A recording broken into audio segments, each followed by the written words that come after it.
Assalamualaikum warahmatullahi wabarakatuh. Hai anak-anak, kembali lagi bersama Ibu Septi Ratnawati.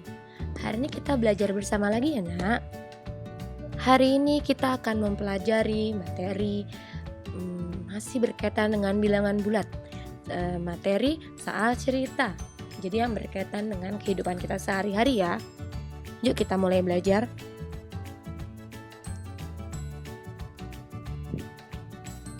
Jika kita menemukan soal cerita, yang harus kita lakukan pertama-tama adalah baca soalnya ya. Kita harus mengetahui apa sih yang diketahui dalam soal, kita catat. Jadi poin-poin pentingnya dalam soal yang sudah kita ketahui, kita catat. Kemudian yang kedua, tentukan. Setelah yang diketahui kita tahu, kita tentukan apa yang ditanyakan dalam soal tersebut. Kemudian yang ketiga, buat model matematika yang sesuai untuk menyelesaikan masalah tersebut.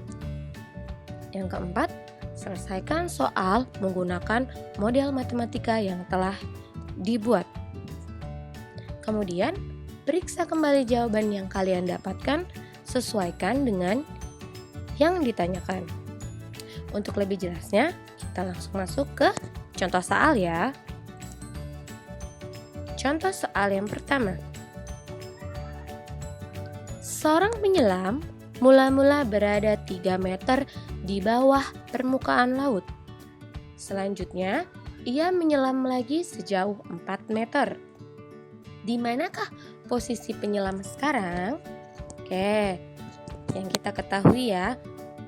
Ini yang diketahui kita tahu dulu, harus tahu dulu yang diketahui berarti penyelam ada 3 meter di bawah permukaan laut. Kalau di bawah permukaan laut pasti dia negatif.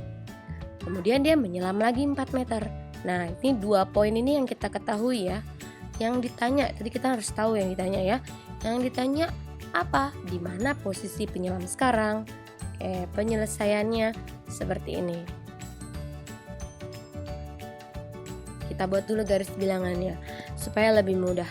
Jadi kalau di bawah permukaan laut itu dia negatif ya nak. Jadi dasar permukaannya laut itu 0. 0 menunjukkan permukaan laut. Ini ya. Kemudian tadi posisi awalnya dia ada di -3. Nih, ada di sini ya. -3. Di 3 di bawah laut. Kemudian dia menyelam lagi sejauh 4 meter. Berarti ada di sini. Udah tahu ya? -7, negatif 7. Kalau dituliskan dengan kalimat matematikanya seperti ini jadinya. Posisi awal 3 meter di bawah permukaan laut kita bisa tuliskan dengan negatif 3. Tadi ingat-ingat ibu bilang, buat batas permukaan laut itu di 0. Kalau sudah di bawah permukaan laut berarti dia negatif. Ingat ya, ke bawah negatif, ke atas positif. Batasnya di 0. Gitu. Begitu juga dengan posisi kanan dan kiri. Udah ibu jelaskan waktu di awal ya. Garis bilangan ke kanan, di kanannya 0 positif, kirinya 0 negatif. Ini juga di bawah permukaan laut berarti dia negatif 3. Kemudian dia berenang lagi, menyelam lagi sejauh 4 meter. Berarti kan negatif 4. Jadi posisi akhirnya negatif 3 ditambah negatif 4 sama dengan negatif 7. Jadi posisi penyelam sekarang ada 7 meter di bawah permukaan laut. Kemudian contoh yang kedua. Quina menuangkan air yang bersuhu 19 derajat Celcius ke dalam gelas. Selanjutnya ia memasukkan es batu ke dalam gelas tersebut sehingga suhu air turun 10 derajat Celcius. Saat es dimasukkan mencair, suhu airnya jadi naik 5 derajat Celcius. Berapakah suhu air di dalam gelas tersebut sekarang? Penyelesaiannya kita tulis dulu yang diketahui tadi ya. Suhu awalnya 19 derajat Celcius. Kemudian suhu air setelah dimasukkan es batu turun 10 derajat. Kalau turun kita bisa tuliskan negatif 10 derajat ya, turun atau dikurangi gitu ya. saat suhu es mencair naik jadi 5 derajat Celcius. Jadi suhu air sekarang adalah berapa? Nah, tinggal dikurangi. Suhu awalnya 19 derajat, dikurangin 10, kemudian naik lagi. Kalau naik itu berarti ditambah ya, ditambah 5. Tadi kalau turun dikurangi, kalau naik ditambah. Jadi langsung 19 dikurangin 10, 9 ditambah 5, 14 derajat Celcius. Begitu ya nak. Oke, biar lebih paham kita masuk ke contoh berikutnya ya. Contoh berikutnya, suhu sebuah freezer mula-mula min 18 derajat Celcius. Karena listrik padam, selama beberapa menit suhu freezer naik jadi 10 derajat Celcius. Naik 10 derajat maksud ibu. Setelah listrik kembali nyala, perlahan-lahan suhunya kembali turun 8 derajat Celcius. Pertanyaannya, berapa suhu di dalam freezer tersebut sekarang? Oke, kita tulis dulu yang diketahui. Suhu awal min 18 derajat Celcius. Setelah suhu padam, naik 10 derajat Celcius. Nah, setelah listrik nyala, kemudian dia suhunya turun kembali 8 derajat Celcius. Maka suhu freezer sekarang itu adalah min 18. Kalau naik tadi ditambah ya nak, naik 10 derajat berarti ditambah 10 derajat. Turun, ingat-ingat kalau turun ini dikurangi. Lihat, kalau turun dikurang. Nah, dikurang. Tadi kalau naik ditambah. Oke. Nah, jadi hasilnya min 18 ditambah 10 sama dengan min 8. Kemudian dikurangin 8 sama dengan min 16. Gitu ya. Min 8, kemudian min 8 lagi, jadinya min 16 derajat Celcius sekarang suhunya.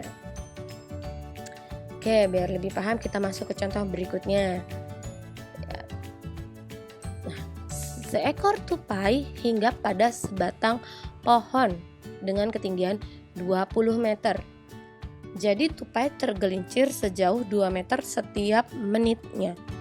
Pohon dalam keadaan licin dan basah. Berapa meter ketinggian tupai setelah 5 menit?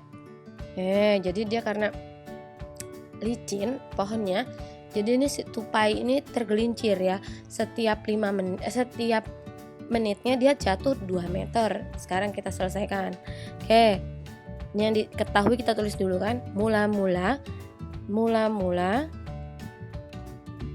dia ada tingginya di 20 meter. Kemudian setiap menit dia tergelincir 2 meter. Berarti kan kalau 5 menit tinggal dikalikan ya, 2 dikali 5, nah ini 10. Nah mudah, tinggal kita kurangin. Di ketinggian awalnya 20 meter nih, 20 meter dikurangi tadi 2 dikali 5, 10. Berarti ketinggiannya setelah tergelincir 5 menit adalah 10 meter. Ini mudah ya. Oke, contoh berikutnya.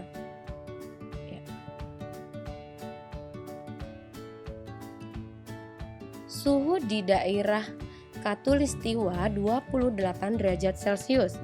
Sedangkan suhu di kutub utara 12 derajat Celcius di bawah 0. Berarti min ya, ini kita bisa tulis nanti negatif 12 derajat karena di bawah 0. Pertanyaannya, berapa perbedaan suhu di kedua tempat tersebut? Oke, kita selesaikan. Kita tulis dulu yang pertama yang diketahui. Suhu di Khatulistiwa 28 derajat Celcius. Nah, suhu di kutub utara 12 derajat Celcius di bawah 0. Kita tulisnya min 12 derajat Celcius. Ditanya perbedaannya, tinggal kita kurangi. 28 dikurangi min 12 derajat Celcius. Masih ingat ya yang waktu itu ibu bilang di pertemuan sebelumnya, ketika negatif bertemu negatif nih, min dikali min akan berubah menjadi positif. Nah, jadi sama aja 28 ditambah 18 sama dengan 40 derajat Celcius jawabannya. Gitu ya. Oke. Terima kasih. Semoga kalian paham dengan materi yang Ibu sampaikan hari kali ini. Kalau misalkan masih ada yang bingung dan kurang jelas, boleh ditanyakan ya. Boleh tanyakan ke Ibu Septi langsung, menghubungi WA Ibu, atau boleh juga tanya di kolom komentar. Atau kalian bisa juga tonton ulang videonya supaya mengerti. Terima kasih. Assalamualaikum warahmatullahi wabarakatuh. Salam sehat semuanya.